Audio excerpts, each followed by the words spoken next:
Hello everyone. Let's learn the meaning of pharmaceutical jurisprudence today.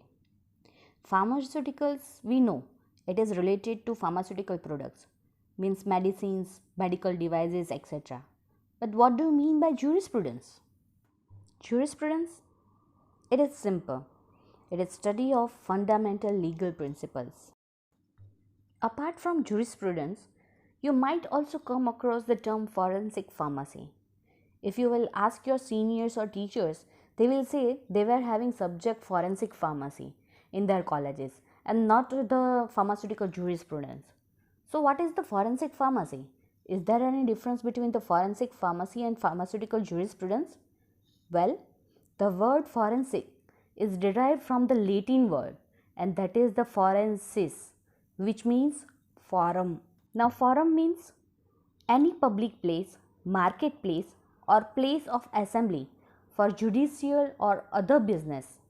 So basically it signifies something which is decided at the forum, or you can say by the public, and this is how the laws were made previously. So in simple terms, the forensic pharmacy is an application of pharmaceutical knowledge to the legal problems. So basically forensic pharmacy and pharmaceutical jurisprudence both are talking about the rules and regulations, or you can say legislation. So they are one and the same thing. Just the different names given at different timelines, but the content will remain almost same. That is the discussion about the laws.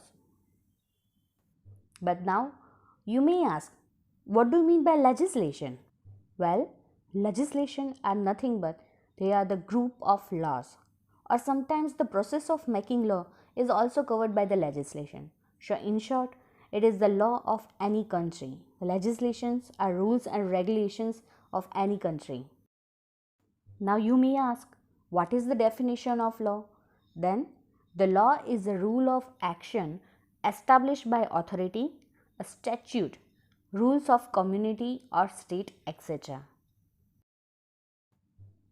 This pharmaceutical legislation, or you can say laws, are related to pharmacists, drug, medicines, cosmetics, or any other substances which is related to the health of the society. But why these legislations are there? What is the purpose? Well, these laws are given to ensure that drugs received by any patients is of required quality.